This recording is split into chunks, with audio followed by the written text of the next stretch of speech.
उद्बोधन हमें प्रदान करें।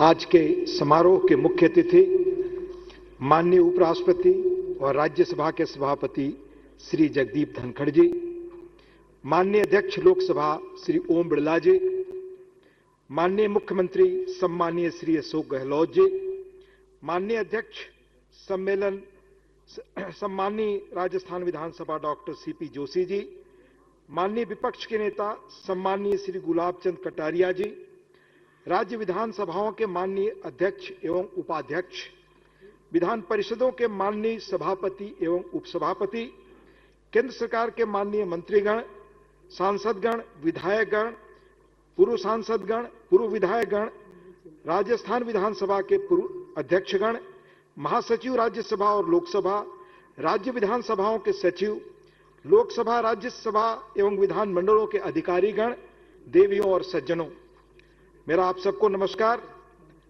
वीरों की धरती, प्रेरक इतिहास की मिट्टी, राजस्थान में यह चौथा all India presiding officers conference है। 1957, 1978 और 2011 के बाद राज्य के विधानसभा में आयोजित यह कॉन्फ्रेंस इस संदर्भ में उल्लेखनीय और खास है कि राज्यसभा के माननीय सभापति, देश के उपराष्ट्रपति श्री जगदीप धनखड़ जी उपस्थित हैं। वह और लोकसभा अध्यक्ष माननीय ओम बिड़ला जी, जैसा आपने सम्मानीय जोशी जी को सुना, इसी गौरवमयी धरती से हैं। 1921 से लगातार, खासकर आजादी के बाद, यह कॉन्फ्रेंस विधायी प्रक्रियाओं और प्रणालियों, लेजिस्लेटिव प्रोसेस और सिस्टम को मजबूत करने, आपसी परामर्श, विमर्श और चुनौतियों के समाधान ढूंढने का महत्वपूर्ण मंच है। पर यह आयोजन राजस्थान विधानसभा में दो कारणों से इतिहास और भविष्य का हिस्सा बन रहा है।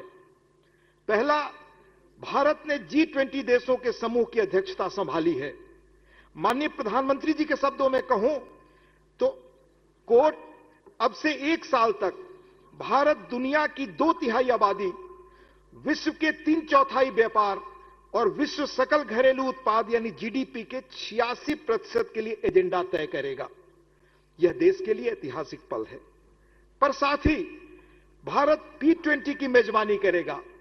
G20 देशों के स्पीकर्स कॉन्फ्रेंस का दायित्व माननीय स्पीकर लोकसभा श्री ओम बिड़ला जी की सदारत में संपन्न होगा।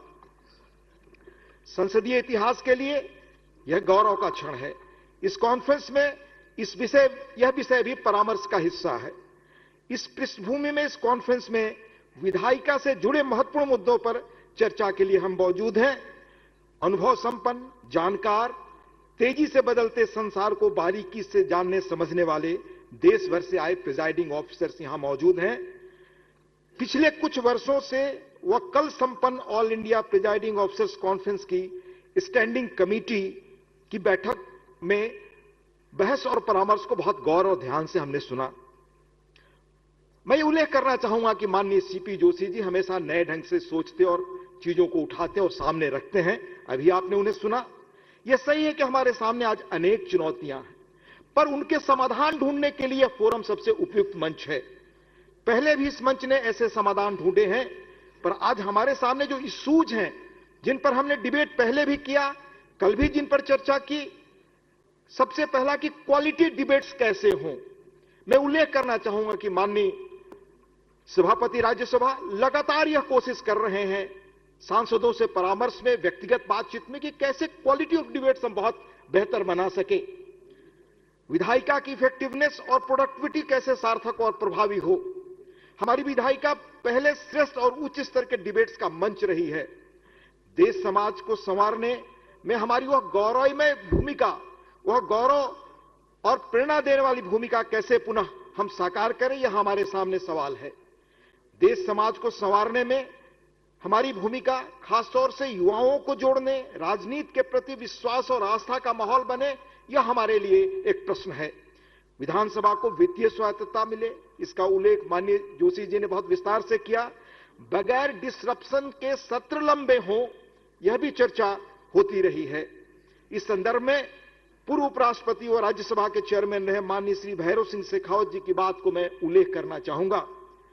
I quote, public perception of the functioning of democracy is not only based on the quality of governance provided by the executive, but also on how far the proceedings in the House are relevant to its welfare. I urge you to do serious introspection and find out as to what in reality is the prevailing public perception. जो गांधी ने कहा कि स्वतः हम आत्मदीपो भव, हम खुद introspection करें और रास्ता तलाशें कि मौजूदा चुनौतियों में हमारी भूमिका क्या हो सकती है। जैसा मैंने उल्लेख किया, यह मंच शुरू से ही उन इश्यूज को डिस्कस किया है जो अपने समय के सवाल के रूप में हमारे सामने रहे, और बहुत सारे सवालों का समाधान ढूंढा है, पर कुछ सवाल ऐसे हैं जिनका समाधान हमें अभी ढूंढना है। कल जब हम सब शाम को परामर्श कर रहे थे तो हमने देखा कि 1951 के सम्मेलन में, यानी 17वां सम्मेलन था प्रिजाइडिंग ऑफिसर्स का देश में, उसमें विधायिका की प्रक्रिया को नियमों में पूरे देश के एकरूपता लाने का सवाल उठा। यानी हमने उस पर 1951 में चर्चा की। फिर 1998 में 62वें सम्मेलन में बदलते समय के अनुरूप कैसे विधायी रूल्स हो, प्रोसीडिंग्स हो, यानी जो सैकड़ों वर्ष पुराने कानून हैं, अंग्रेजों के कार्यकाल के कानून हैं, वो कैसे प्रासंगिक बने, समय के अनुसार हो, इस पर चर्चा हुई 62वें सम्मेलन में भी। और 2021 शताब्दी वर्ष में, यानी सेंटेनरी ईयर में, शिमला में बाकायदे इसका प्रस्ताव हम सबने पास किया, एक मत से प्रस्ताव पास किया कि कैसे हम इसमें एकरूपता लाएं। मुझे विश्वास है कि यह कॉन्फ्रेंस ऐसी चीजों को आगे बढ़ाएगा, और ऐसे अनेक मुद्दे हैं जिन पर इस कॉन्फ्रेंस में परामर्श होता रहा है। जैसे मुझे कई कॉन्फ्रेंसेस का स्मरण है कि विधायिका, कार्यपालिका और न्यायपालिका का आपसी संतुलन कैसे श्रेष्ठ हो, और जो आपस में चुनौतियां हैं उसे कैसे हम उनका समाधान निकाल सके, इस पर हमने लंबा और गहरा विमर्श किया है, कर रहे हैं। मुझे उम्मीद है कि शायद इन्हीं रास्तों से समाधान निकलेगा। मैं उल्लेख करना चाहूंगा कि संसद ने पिछले वर्षों में 1700 से अधिक पुराने कानूनों को खत्म किया है। सनसेट क्लॉज बहुत सारे देशों में लगाए जा रहे हैं कि कानूनों की उपयोगिता और जीवन कब तक है। मुझे उम्मीद है कई राज्यों ने भी किया है कि राज्य भी इस काम को और तेजी से आगे बढ़ा रहे होंगे या बढ़ाएंगे। बदलते समय के साथ यह मंच, यानी प्रिजाइडिंग ऑफिसर्स के कॉन्फ्रेंस और कैसे उपयोगी हो, यह परामर्श भी इसमें होता रहा है। और मैं उल्लेख करना चाहूंगा कि 2011 में राजस्थान विधानसभा में आयोजित प्रिजाइडिंग ऑफिसर्स कॉन्फ्रेंस में तत्कालीन विधानसभा अध्यक्ष माननीय श्री दीपेंद्र सिंह शेखावत ने असेंबली के कामकाज में डिजिटल मेथड्स को बढ़ाने की बात की। Online submission of questions for question hour, assembly को पारदर्शी बनाने, जनता के लिए उपयोगी करने के संदर्भ में अपडेटेड वेबसाइट को भी आगे बढ़ाने की बात उन्होंने रखी।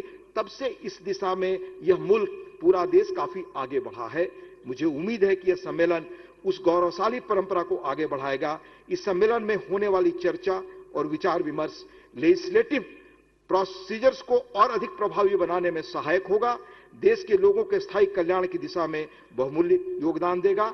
अंत में राजस्थान विधानसभा के प्रखर अध्यक्ष माननीय सीपी जोशी जी का, राजस्थान सरकार का, राजस्थान विधानसभा के सभी अधिकारियों को इस श्रेष्ठ आयोजन और प्रबंधन के लिए बहुत धन्यवाद।